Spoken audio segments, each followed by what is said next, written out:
DIP diet 7 तरह के हैं, तो उसमें आप देखेंगे डीआईपी डाइट एक नहीं है, 7 डिफरेंट काइंड, बेस्ड ऑन आपकी बीमारी क्या है, बेसिकली सिम्टम्स क्या है, ठीक है ना। तो सबसे पहले तो है स्टैंडर्ड डीआईपी डाइट, जो पहले लिखा है यहाँ पे सिर्फ डीआईपी डाइट लिखा है, सबसे पहले तो यही है। ये सिंपल डीआईपी डाइट वो है जो मैंने डे 1 में आपको बताया था, फ्राइडे को सुबह जो बताया था, plate 1 plate 2 fruit breakfast, that is simple DIP diet. Normally इसी का ज़्यादा प्रचार है, यही लोग जानते हैं। लेकिन जो ज़्यादा बीमार हैं, आप में से कुछ लोग हैं जिनकी इंसुलिन हम छुड़ा नहीं पाए या अभी अभी छूटा ही है, ब्लड शुगर फिर भी थोड़ा हाई रहता है, राइट, तो उनके लिए हम बोलते हैं कि इसकी जगह पे DIP circadian DIP diet. Circadian DIP diet क्या है? डीआईपी डाइट माइनस, पढ़िए इसमें, प्लेट 2 इन डिनर, यानी कि डिनर वाला शाम वाला जो खाना है उसमें प्लेट 2 यानी कि कुक्ड फूड हटा दिया गया है। यानी कि पूरे 24 घंटे में कुक्ड फूड कब खा सकते हैं आप? दोपहर को खा सकते हैं एक ही बार। तो भाई डिनर में हम क्या करेंगे? प्लेट 1 सैलेड, क्वांटिटी बेशक डबल कर लो, आप 4 गुना कर लो, राइट, टोटल खाना जितना भी खा सकते हैं, पेट उसी से भरना है, राइट। तो ये सर्केडियन डीआईपी डाइट आप में से अधिकतर लोगों को हमने टिक किया होगा, इसका ये मायने है। इसके बाद आता है कुछ लोगों को हमने डीआईपी डाइट माइनस प्लेट 2 यानी कि रॉ डीआईपी डाइट टिक किया होगा। रॉ डीआईपी डाइट किनको लेना है? जिनके माउथ अल्सर है, माउथ कैंसर है, जिनके स्टमक में अल्सर है, पेट में, जिनको कोलाइटिस है, कोलोन की दिक्कत है, जिनको मान लो यूटीआई है या पाइल्स है, तो ये फूड पाइप में कहीं भी जख्म है तो आपको अपना प्लेट 2 पूरी तरह से कुछ दिनों के लिए बंद करना पड़ेगा, जब तक कि वो जख्म हील ना हो जाए। वो 5 दिन से लेके 25 दिन तक कुछ भी हो सकता है, डिपेंडिंग ऑन वो जख्म कितना बड़ा है, राइट। और कैसे पता चलेगा कब तक लेना है? जब आपको लगे कि वो जख्म भर गया, यानी कि दर्द चला गया, सूजन चली गई, ब्लीडिंग चली गई, ठीक है, प्लेट 2 ऐड कर दो। पहली बार जब प्लेट 2 ऐड करेंगे तो दोपहर को ऐड करो, फिर अच्छा लगेगा तो फिर शाम को भी ऐड कर लो, यानी कि स्टैंडर्ड डीआईपी डाइट में अपने आप को कन्वर्ट कर दिया, ठीक है ना। जिंदगी भर नहीं लेना रॉ डीआईपी डाइट, ठीक करने के लिए लेना है, फिर आप नॉर्मल डीआईपी डाइट में आ जाएंगे। नॉर्मल डीआईपी डाइट में आने के लिए भी एकदम से जम करके नहीं आना है, पहले सर्केडियन डीआईपी डाइट कुछ दिन कर लेंगे, मान लो 10 से 15 दिन, फिर इस पे आएंगे, है ना। तो ये हो गया, कुछ लोगों को हमने रॉ डीआईपी डाइट टिक किया है। कुछ उसके बाद डीआईपी डाइट सॉफ्ट हम उनको टिक करते हैं जो कि जिनके जो चबा ही नहीं पा रहे हैं, अंदर ऐसा अल्सर है या ऐसा ट्यूमर है, चबाते हैं तो दर्द करता है, या दांत ही नहीं है तो नहीं चबा पा रहे हैं। तो सॉफ्ट का मतलब है कि हर चीज़ को स्मूदी फॉर्म में, सूप फॉर्म में, जूसेस के फॉर्म में, शेक्स के फॉर्म में, और साथ में वो जो अमली है फर्मेंटेड फॉर्म में, फर्मेंटेड ड्रिंक के फॉर्म में लेना है।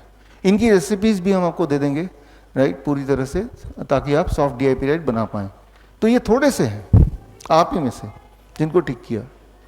फिर आता है डीआईपी डाइट स्टीम्ड। आप में से कुछ लोगों को डीआईपी डाइट स्टीम भी टिक किया। आप में से वो लोग जो बोलते हैं कि हमें तो ब्लोटिंग हो रही है, हमें तो गैस बन रहा है, तो प्लेट 1 सैलड को थोड़ा स्टीम कर लेंगे तो वो स्टीम डीआईपी डाइट बन गया। किसको टिक किया होगा या कौन ले सकता है जिसको रॉ सूटेबल नहीं हो रहा है? कैसे पता चलेगा रॉ सूटेबल है कि नहीं? आपको इंडाइजेशन हो जाएगी, ब्लोटिंग हो जाएगा, तो समझ लीजिए कि वो सूट नहीं कर रहा मुझे। कितने प्रतिशत? 5% लोगों का ऐसा ही होता है। तो वो 5% लोग अगर अपने आप को आइडेंटिफाई कर रहे हैं तो खुद ब खुद आप अपने आप को स्टीम डीआईपी डाइट में कन्वर्ट कर सकते हैं। फिर आता है 0 ग्रेन डीआईपी डाइट। ये ऑटो इम्यून डिजीज पेशेंट के लिए है, जैसे स्किन डिजीज है जो कभी ठीक नहीं होने वाला अदरवाइज, उनको हम बोलते हैं, या इंसुलिन डिपेंडेंट डायबिटीज टाइप 1 के बच्चे हैं, या ऑटिज्म के बच्चे हैं, एडीएचडी के बच्चे हैं, डाउन सिंड्रोम के बच्चे हैं, उनको हम बोलते हैं कि आप अपने जीवन से गेहूं को हटा दो। इवन हम बोलते हैं कि जीवन से मिलेट्स को भी हटा दो, ग्रेन्स को ही हटा दो। तो करना क्या है? तो करना है कि रोटी कैसे खाएंगे? तो 0 ग्रेन रोटी खाओ। तो 0 ग्रेन रोटी, 0 ग्रेन आटा बनाओ। वो कैसे बनाएंगे वो आपको सिखाया था? सिखाया, राइट। उसका वीडियो भी आपको दिया होगा, नहीं दिया तो दे देंगे। तो वो बनाओ, तो याद रखिए, हम में से कुछ लोगों को मैंने पहले भी बताया था, गेहूं जिसके अंदर ग्लूटिन नाम का एक प्रोटीन होता है, वो हमें ऑटो इम्यून ट्रिगर कर देता है कुछ लोगों में। तो इसीलिए जो ऑटो इम्यून के बच्चे हैं या न्यूरोलॉजिकल डिसऑर्डर के बच्चे हैं, तो उनको हम बोलते हैं कि आप अपने डाइट से गेहूं तो पर्टिकुलरली और इन जनरल एक बार को सारे ग्रेन से हटा दो जब तक ठीक नहीं हो जाते, है ना। तो इसे कहते हैं जीरो ग्रेन DIP डाइट। जैसे डायबिटीज़ टाइप 1 हो गया, कुछ इंसुलिन डिपेंडेंट पेशेंट को भी हम बोलते हैं, अगर इंसुलिन हम छुड़ा नहीं पाए 3 दिन में, कि कुछ दिनों के लिए आप अन्न छोड़ दो, क्योंकि अन्न ग्रेन्स ब्लड शुगर एब्रप्टली बढ़ा देता है, तो उसको छोड़ दो। ऐसा अन्न में कुछ है नहीं कि उसको छोड़ने से आपको कोई डेफिशिएंसी हो जाएगी। फ्रूट्स वेजिटेबल तो ले ही रहे हैं, राइट। तो इसलिए तो वो कुछ लोगों के लिए है, तो उनको हमने टिक किया है।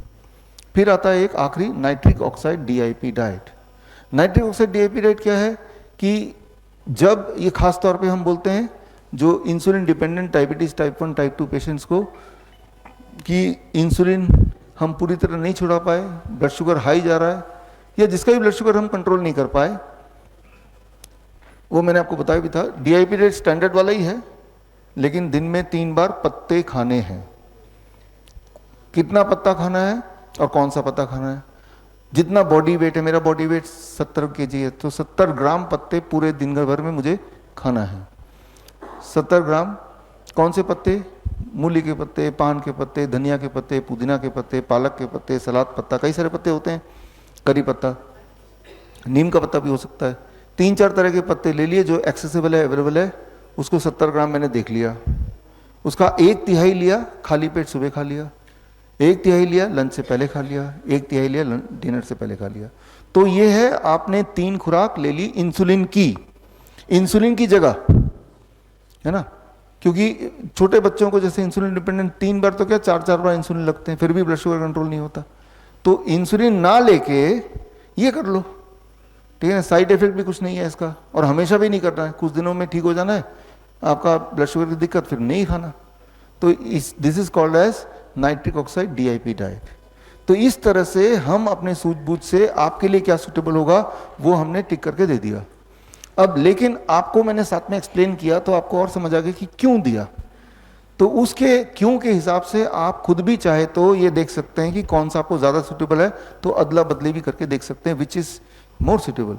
बड़ी से बड़ी बीमारी का आसान से आसान इलाज घर बैठे ही हो सकता है। अधिक जानकारी के लिए कांटेक्ट करें nearest Dr. BRC clinic @ home।